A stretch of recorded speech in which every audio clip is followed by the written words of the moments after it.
محمد وبارک وسلم صلاۃ و سلام علیک یا رسول اللہ صلی اللہ تعالی علیہ وآلہ وسلم۔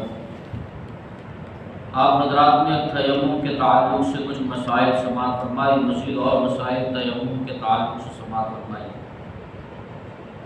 تیمم کب کرنا جائز ہے، اس کی دوسری وجہ یہ ہے کہ وہاں چاروں طرف ایک ایک میل تک پانی کا پتہ نہیں۔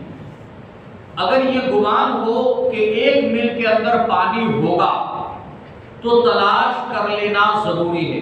اگر یہ گمان ہو کہ ایک میل کے اندر پانی ہوگا تو تلاش کر لینا ضروری ہے۔ اگر بغیر تلاش کیے تیمم جائز نہیں، پھر بغیر تلاش کیے تیمم کر کے نماز پڑھ لی اور تلاش کرنے پر پانی مل گیا تو وضو کر کے نماز کا اعادہ لازم ہے، نماز کو دوبارہ پڑھنا لازم ہے۔ اور اگر نہ ملا تو نماز ہو گئی۔ تلاش کیے بغیر اگر پڑھی اور پھر کیا ہے پڑھنے کے بعد پانی مل گیا تو نماز کو دہرانا ضروری ہے، اور اگر نہیں ملا تو پھر کیا ہے وہ پڑھی ہوئی نماز ہو گئی۔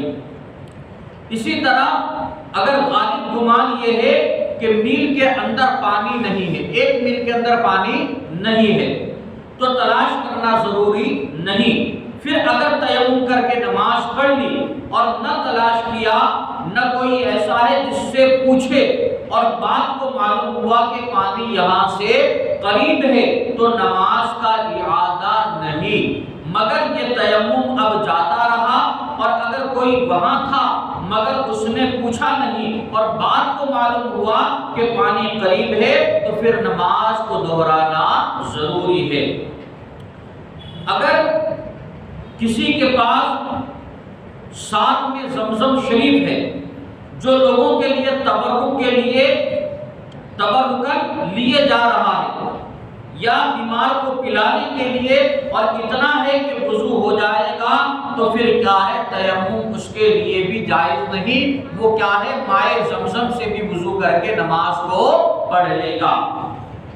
اب کب تیسری صورت کہ کب اس کے لیے تیمم کرنا جائز ہے کہ اتنی سردی ہو کہ نہانے سے مر جانے یا بیمار ہونے کا قوی اندیشہ ہو، اور لحاف وغیرہ کوئی ایسی چیز اس کے پاس نہیں جسے نہانے کے بعد اوڑھے اور سردی کے ضرر سے بچے، نہ آگ ہے جسے تاپ سکے تو تیمم جائز ہے۔ اتنی سردی ہے کہ پانی استعمال کرے گا تو مر جائے گا، یا قوی یقین ہے کہ اگر میں پانی استعمال کروں گا تو بیمار ہو جاؤں گا، اور اس کے پاس لحاف بھی نہیں ہے یا پھر تاپنے کے لیے آگ بھی نہیں ہے، تو اس صورت میں کیا ہے اس کے لیے تیمم کرنا جائز ہے۔ چوتھی صورت کہ دشمن کا خوف ہو کہ اگر اس نے دیکھ لیا تو مار ڈالے گا، یعنی اگر میں پانی کے پاس گیا اور وضو کیا پانی سے تو اگر وہ مجھے دیکھ لے گا تو مار ڈالے گا، یا مال چھین لے گا، یا میرا مال چھین لے گا، یا اس غریب نادار کا قرض خواہ ہے کہ اسے قید کرا دے گا، یا اس طرف سانپ ہے وہ کاٹ کھائے گا، یا شیر ہے کہ پھاڑ کھائے گا، یا کوئی بدکار شخص ہے اور یہ عورت یا مرد ہے جس کو اپنی آبروئی کا گمان صحیح ہے، تو پھر ان صورتوں میں تیمم جائز ہے۔ یعنی اگر یہ صورتیں پائی جاتی ہے تو پھر کیا ہے باوجود پانی کے وہ کیا کرے گا تیمم کرے گا، کیونکہ اب پانی کے اوپر اس کو قدرت نہیں رہی، ایک طرف سانپ ہے یا پھر شیر پھاڑ کھانے کے لیے تیار ہے، یا پھر کیا ہے اپنی عزت جانے کا قوی اندیشہ ہے، یا پھر کیا ہے اس کو یہ دشمن کا خوف ہے کہ اگر میں نے وضو کیا تو کیا ہے دشمن مجھے مار ڈالے گا، تو ان سب صورتوں میں کیا ہے باوجود پانی پر قدرت ہونے کے وہ کیا ہے تیمم کرے گا۔ پانچویں صورت کہ جنگل میں ڈول رسی نہیں کہ پانی بھرے تو تیمم اس کے لیے بھی جائز ہے۔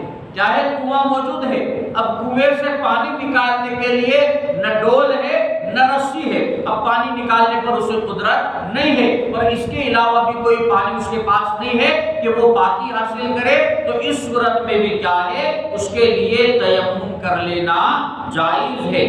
آخری مسئلہ پیاس کا خوف یعنی اس کے پاس پانی ہے مگر وضو یا غسل کے صرف میں لائے تو خود یا دوسرا مسلمان یا اپنا یا اس کا جانور پیاسا رہ جائے گا، اور اپنی یا ان میں کسی کی پیاس فی الحال موجود ہو یا آئندہ اس کا صحیح اندیشہ ہو کہ وہ راہ ایسی ہے کہ دور تک پانی کا پتہ نہیں، تو پھر کیا ہے؟ تیمم جائز ہے۔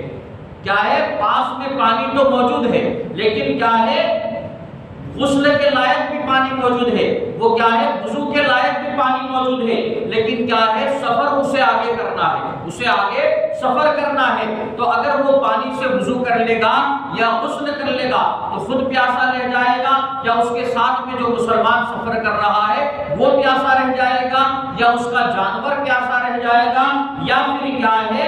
اسے ابھی پیاس لگی ہوئی ہے یا آئندہ پیاس لگے گی اور دور دور تک کیا ہے؟ پانی کا کوئی پتہ نہیں ہے۔ تو ان سب صورتوں میں بھی کیا ہے؟ ایسے انسان کے لیے تیمم کرنا جائز ہوگا، اگرچہ اس کے پاس پانی موجود ہے لیکن لمبا سفر ہے اور آگے پانی ملنے کا کوئی اندیشہ نہیں ہے، تو ان صورتوں میں کیا ہے؟ وہ پانی کو بچا کر رکھے گا اور پاکی حاصل کرنے کے لیے کیا کرے گا؟ وہ تیمم کرے گا۔ رب قدیر کی بارگاہ میں دعا ہے اللہ تبارک و تعالی علم دین سمجھ کر اس پر عمل کرنے کی نیک توفیق